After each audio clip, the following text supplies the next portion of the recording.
Al principio, mis recuerdos del accidente eran limitados. Una rememoración fracturada e imperfecta que omitía detalles cruciales. Cuando intenté recordar esos detalles, una serie de imágenes revueltas se reproducían en mi mente, como si estuviera revisando un puñado de Polaroids borrosas y desenfocadas que alguien reordenó en un orden no cronológico. Con el tiempo, eso cambió, mis recuerdos se volvieron más claros. Pero al principio, todo era una bruma de movimiento y sonido. Esto es lo que recordé en un inicio. Divya y yo estamos sentados uno al lado del otro. Los otros dos asientos de pasajero, en el lado opuesto del pasillo, están vacíos. El piloto se gira hacia nosotros, y yo lo veo solo por un segundo, pero hay algo memorable en él. No es el miedo estampado en su rostro. Tampoco son las palabras que nos grita, es otra cosa. Algo importante. Mi hermana sonríe, con grandes ojos marrones llenos de una emoción contagiosa. Sus labios se mueven, tratando de decirme algo por encima del zumbido mecánico del único motor del avión. Miro por la ventana, observando cómo los Alpes pasan debajo de nosotros. Valles verdes y frondosos. Manchitas de pino salpican el paisaje, formando formas únicas y enigmáticas, como marcas de nacimiento. En realidad, no son marcas de nacimiento. Más bien, cicatrices. Y esa es una distinción importante, aunque no sé por qué. Un ruido ensordecedor. Es repentino, como una explosión, pero no hay fuego. Al menos, no al principio.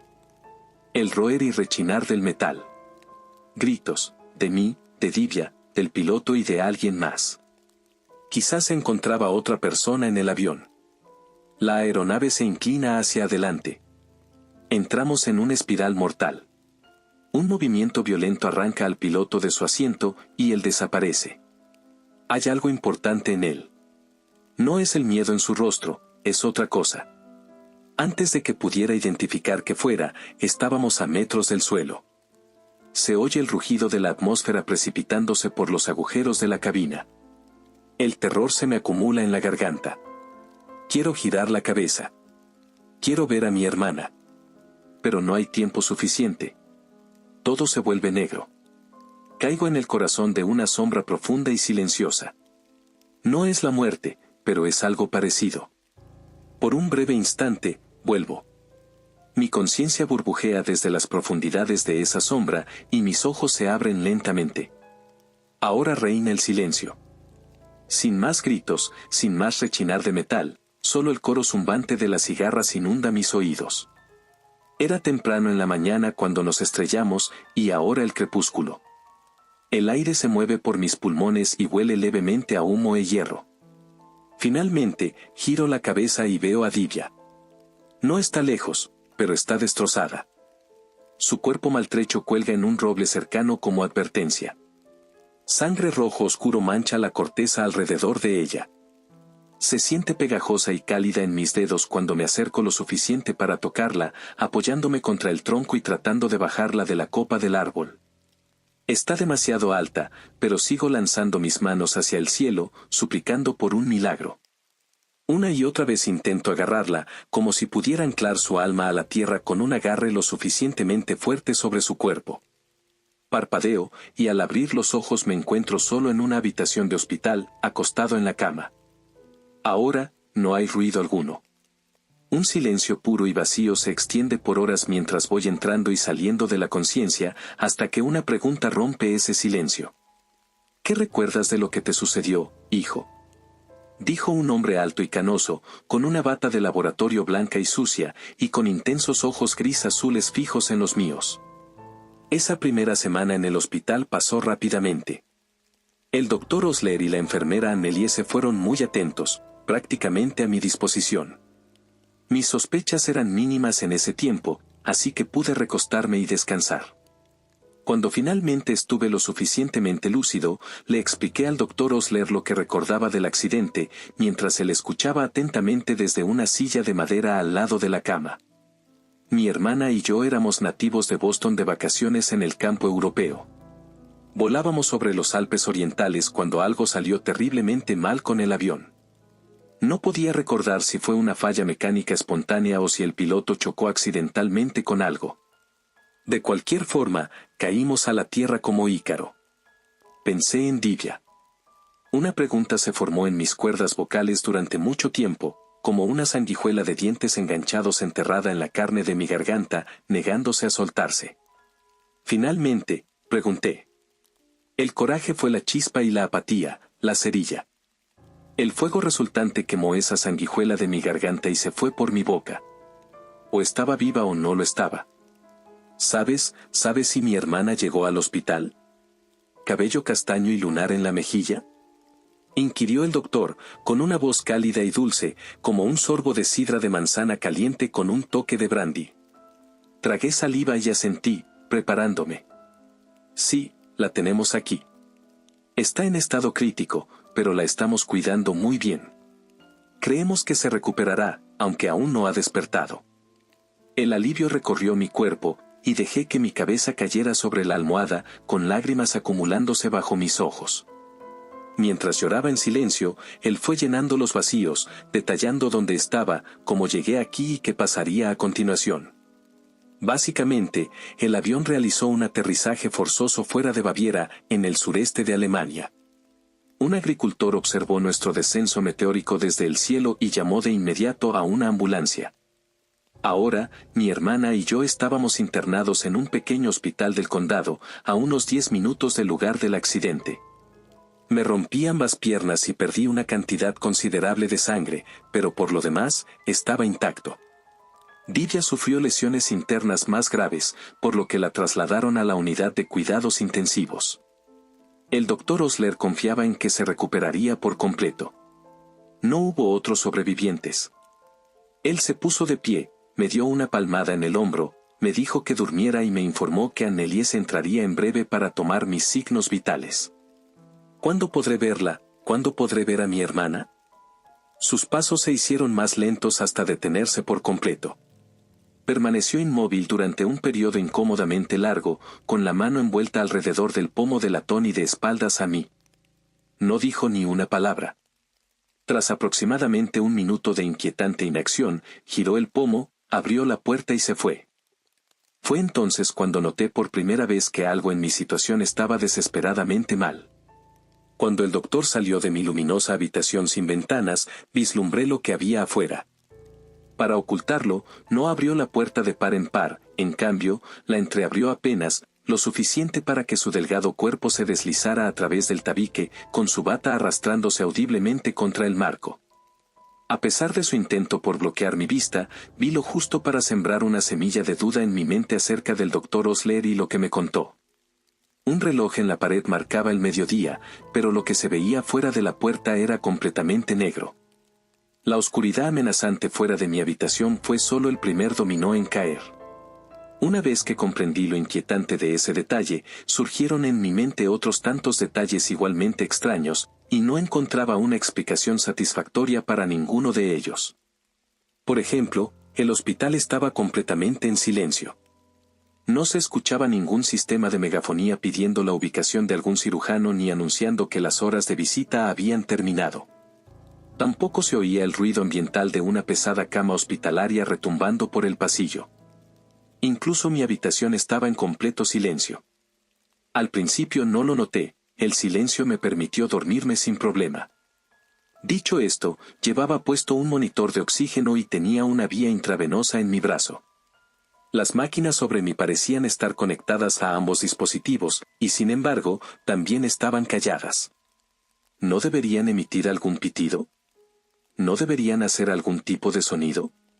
Los únicos ruidos que escuchaba eran las voces del personal del hospital, y solo cuando estaban en mi habitación hablándome. Lo que me lleva a la enfermera Anneliese. Al principio, ella fue una fuente tremenda de consuelo. Su mera presencia resultaba sedante, humilde y maternal. Su cabello plateado se movía suavemente sobre sus hombros mientras recorría la habitación. Llevaba una sonrisa encantadora y arrugada en el rostro mientras me escuchaba relatar la historia de mi vida para pasar el tiempo. Constantemente me decía palabras de aliento sobre lo bien que el hospital me estaba cuidando. Pero, como todo lo demás, cuando la observé con más detenimiento, Anneliese pasó de ser agradable y entrañable a ser peculiar y aterradora. Primero, Parecía que nunca salía del hospital. Durante una semana entera, fue mi única enfermera. Iba y venía de mi habitación en momentos aleatorios, sin que se notara un horario de turnos. Un día, entró a mi habitación 3 veces en el transcurso de una hora para tomarme la temperatura, y no volvió a aparecer hasta el día siguiente. En otra ocasión, me desperté al verla medir mi presión arterial, con el manguito de goma apretando fuertemente mi bíceps. Ni siquiera usó un estetoscopio, lo cual estoy seguro es necesario para la medición. No prestaba atención a cómo subían y bajaban los números en el medidor.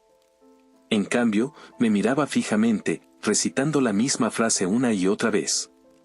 ¿No te estamos cuidando tan bien?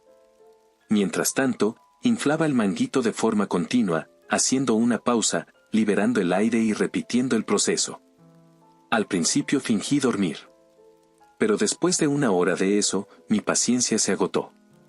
Anneliese, ¿nunca te vas a ir a casa o eres la única enfermera de este hospital?, grité. El siseo al desinflarse del manguito acentuó la tensión, desvaneciéndose lentamente en silencio en pocos segundos. Finalmente, ella se levantó, caminó hacia la puerta y salió sin decir ni una palabra. Su comportamiento me recordó a la reacción del doctor Osler cuando le pregunté por Divya. Nunca volví a ver a Anneliese. Al menos, no con vida.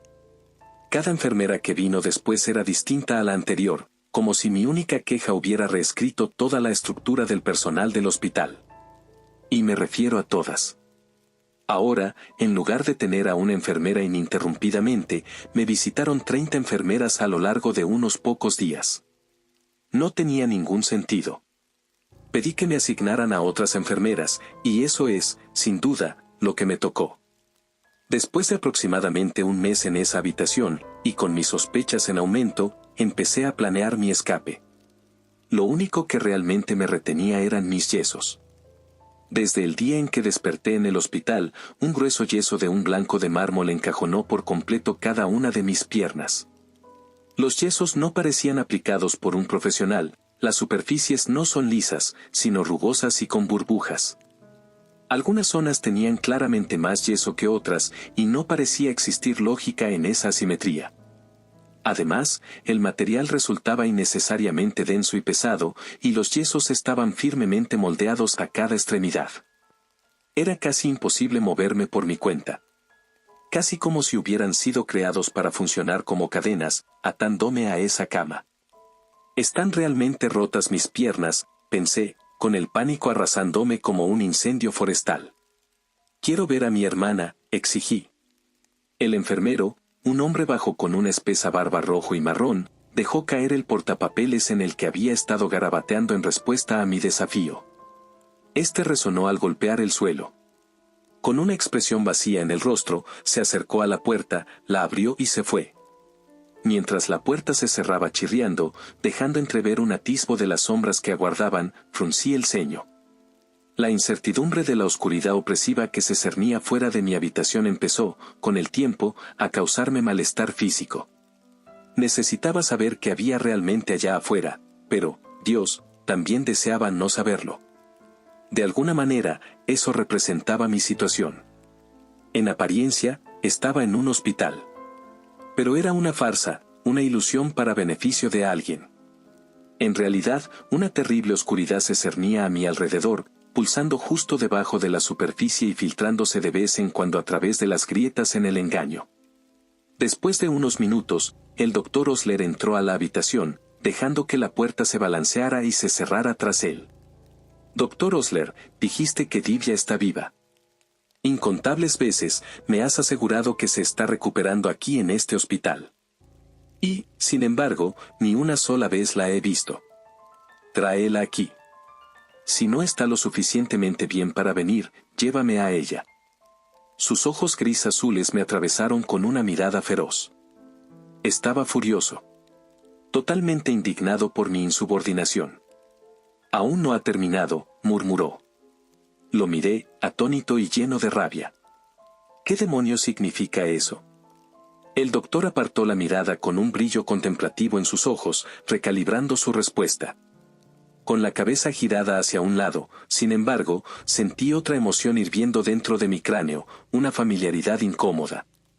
Mientras estudiaba una sutil línea, del mismo tono de su piel, que se curvaba por el costado de su nariz, mi mente fue transportada al día del accidente.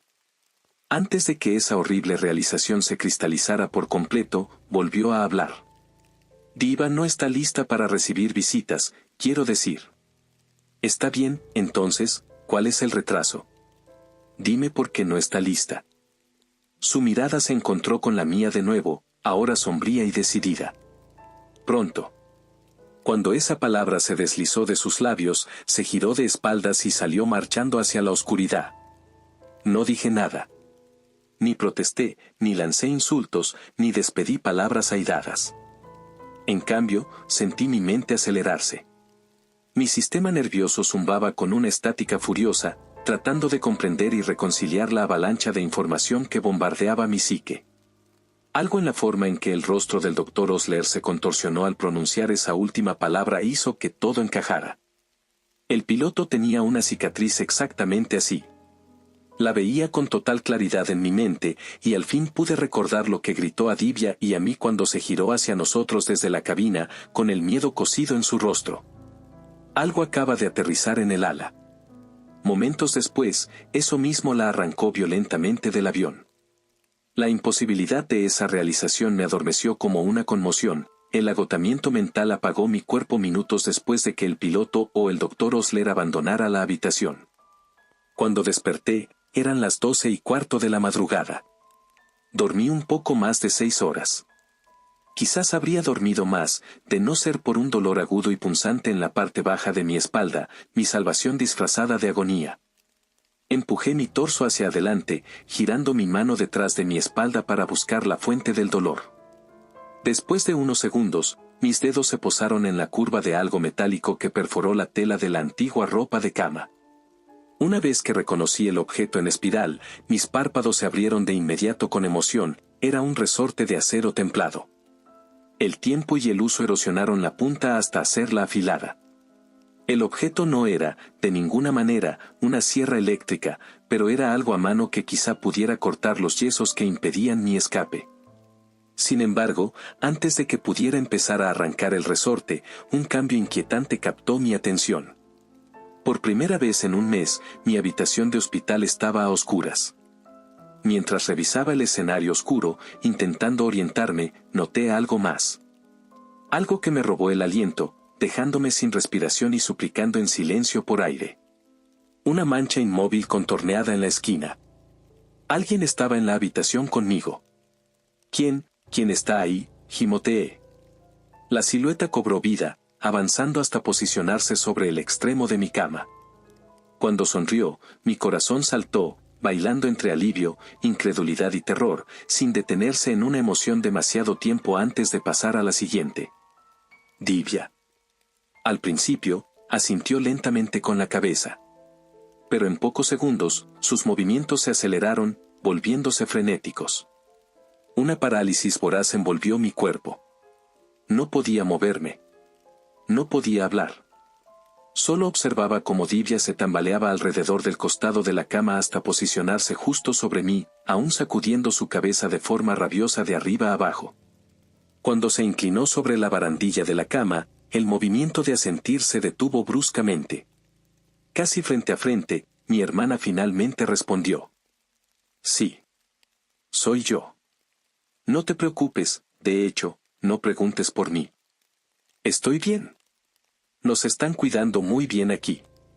Sus ojos ya no eran marrones. Eran gris azules. Como los del Dr. Osler. Como los de la enfermera Anneliese. Como los de todas las enfermeras, en realidad. Y con eso, se levantó, se dio la vuelta y salió por la puerta. Desde esa noche, acepté que mi hermana estaba muerta. Con toda mi atención concentrada, me dediqué únicamente a escapar. El dolor podría llegar después, una vez que estuviera lejos de lo que la había matado y se había apoderado de su cuerpo. Desarmar los yesos con el extremo afilado del resorte fue laborioso. Cada minuto que ese ser no estaba en la habitación, raspaba el yeso, concentrando mis esfuerzos en la parte inferior del molde en lugar de en el exterior. Así, si lo inspeccionaba, no resultaría tan obvio que estaba debilitando el yeso de forma progresiva. Si estaba en la habitación, camuflado como un ser humano real, sonreía. Me involucraba en conversaciones amenas. Mostraba mi gratitud de manera profusa. Se lo agradecía en cada oportunidad que tenía. Eso es lo que realmente quería, supongo. Quería sentirse apreciado. Mostrarle aprecio lo mantenía dócil. Finalmente, noté que los yesos estaban lo suficientemente dañados como para romperlos con unos golpes más fuertes. Pero una vez que lo hiciera, supe que no habría vuelta atrás. Mi intención de escaparme de sus garras se reflejaría en mis piernas liberadas. Y por más que intenté discernir un patrón en sus apariciones en la habitación, simplemente no creo que existiera. Desafortunadamente, eso significaba que no había un momento adecuado para mi escape. Tuve que adivinar y rezar para que no estuviera cerca cuando hiciera mi movimiento. La suerte estuvo de mi lado ese día. Esa cosa estaba cerca, pero se mostraba distraída. Aunque perdí casi 9 kilos en esa habitación del hospital, sobreviviendo apenas con raciones esporádicas de una sopa de carne salobre que me traía, mis piernas no lograban sostenerme. Se atrofiaron demasiado, extremidades desprovistas de músculo, cargadas con huesos frágiles y tendones calcificados. Afortunadamente, mis brazos conservaban la fuerza suficiente para arrastrar mi cuerpo demacrado por el suelo. Con mi espalda apoyada contra la pared junto a la puerta, detuve mis débiles movimientos y solo escuché. No se oían pasos corriendo por el pasillo.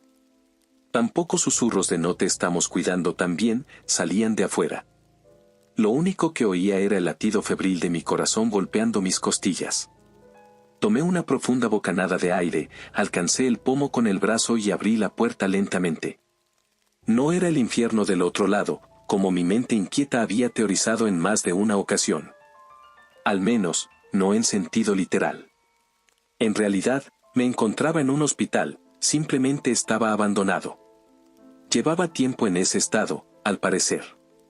Un periódico alemán descartado que encontré tenía fecha de septiembre de 1969. La decrépita sala médica estaba débilmente iluminada por la luz natural que se filtraba por varias ventanas rotas. Un espeso polvo, cristales destrozados e insectos correteaban por el suelo. Me arrastré alrededor de carros de emergencia volcados y camas de transporte derribadas, como si navegara por los túneles y trincheras de Okinawa. Al final del pasillo, divisé un parche de maleza iluminado por rayos de luz blanca brillante. Ahí estaba, mi escape. Una puerta abierta. Un portal al mundo exterior. Los destellos de esperanza se vieron rápidamente opacados por un miedo ardiente. A medida que me acercaba a la salida, un olor indefinible se volvía cada vez más penetrante, una mezcla de pescado en descomposición, lejía y cuero curtido. Esa cosa que entraba en los cuerpos no se había ido, seguía aquí, y cuando el aroma se volvió verdaderamente insoportable, supe que había llegado al lugar que consideraba su hogar. No pude verlo todo mientras me arrastraba, pero, como la puerta estaba arrancada de sus bisagras y un enorme agujero en el techo proyectaba un foco sobre su profano taller, vi lo suficiente para comprender, o al menos, tanto como pude comprender. La cámara de donde provenía el hedor era vasta y cavernosa, quizá en algún momento funcionó como auditorio o cafetería. Ahora, sin embargo, tenía un propósito distinto. Era donde él guardaba sus disfraces. Esa abominación fingió ser cada persona con la que interactué en ese hospital, el Dr. Osler, Anneliese, todas las demás enfermeras y, más recientemente, Divya. Una obra de teatro espantosa en la que llenaba todos los papeles con gusto. Durante todo ese mes, creí haber hablado con docenas de personas. En realidad, siempre era ese maldito imitador, camuflado con una serie rotativa de espeluznantes disfraces. Cientos de cuerpos sin ojos colgaban en esa sala como espantapájaros, con los brazos extendidos y sostenidos por barras de madera horizontales sujetas a sus espaldas. Gruesas ataduras gris-azul palpitaban, suspendiendo los cuerpos en el aire a diferentes alturas desde algún punto elevado. A pesar del hedor insoportable, la mayoría parecía encontrarse en condiciones relativamente buenas, con pocas señales visibles de descomposición. La variedad de maniquíes de carne se mecía sin vida en la brisa que entraba por el agujero en el techo, del tamaño de una furgoneta, brillando con una especie de barniz mientras se alternaban entre la sombra y los rayos del sol. Luego lo vi. Una masa gris azulada de pulpa muscular, con forma aproximada a la de un ser humano, mecía en sus brazos deformes el cadáver sin ojos de Anneliese en el centro de la sala. Miles de alas de mosca emergían de cada centímetro de la carne de la criatura. Algunas eran diminutas, pero otras se mostraban repulsivamente ampliadas. Aunque esa cosa parecía inmóvil, las alas se movían de manera brusca y temblorosa constantemente, difuminando su figura en una nube de movimiento caótico. Por lo que pude notar, tenía la espalda vuelta y no percibió mi intromisión. Observando con horror atónito, él levantó una de sus manos, y noté que sostenía algo pequeño y de madera. Cada pocos segundos, lo bajaba y acariciaba delicadamente la cabeza de la enfermera, pasando cerdas desgastadas sobre su cuero cabelludo. Estaba peinando el cabello de Anneliese. Luego habló, y sentí un terror incontrolable recorrer mis venas, haciendo que mi cuerpo entero temblara como una de las alas de la abominación. Sonaba como 20 o 30 voces distintas arrullando al unísono, hombres, mujeres e incluso niños diciendo las palabras juntos, como un coro de condenados. ¿No te estamos cuidando también? No pude contener mi pánico. Justo antes de que un grito desgarrador brotara involuntariamente de mis labios, fui salvado por el retumbar de las hélices de un helicóptero a lo lejos. Esa cosa dejó de hablar y giró la cabeza hacia el ruido. A una velocidad anormalmente vertiginosa, se lanzó al aire y atravesó el agujero en el techo, llevándose al cielo una legión de alas de mosca convulsionantes. Luego, me quedé solo, aullando en un cementerio flotante, con la mirada de cadáveres preservados siendo la única audiencia para mi agonía. Me observaban desmoronarme desde sus cuencas sin ojos, mientras sus cuerpos robados se mecían silenciosamente en el viento. Después de salir arrastrándome del hospital, me tomó casi un día toparme con otra persona viva, un hombre y su perro de casa. Me llevaron a un hospital de verdad, donde pasé los siguientes 6 meses recuperándome de la terrible experiencia. Le conté a la policía sobre el accidente aéreo, el hospital abandonado, y también sobre esa cosa y su museo de cuerpos colgantes. No desestimaron mis afirmaciones, ni me tildaron de loco. Pero estaba claro que tampoco planeaban investigarlo. Sea lo que fuera esa cosa, los detectives lo conocían y no tenían intención de interferir con sus inclinaciones. Quizás así fuera más seguro.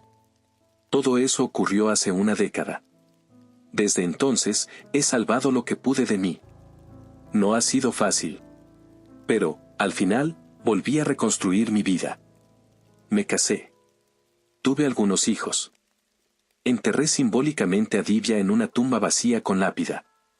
Puse como fecha de su muerte el día del accidente aéreo, y espero que sea cierto, aunque no lo sé con certeza, y no me gusta darle demasiadas vueltas a ese hecho. Mi mayor obstáculo ha sido volver a confiar en la gente, especialmente cuando estoy solo en una habitación con otra persona. Se siente decididamente inseguro. Revisar el color de sus ojos ayuda, pero a veces no es suficiente.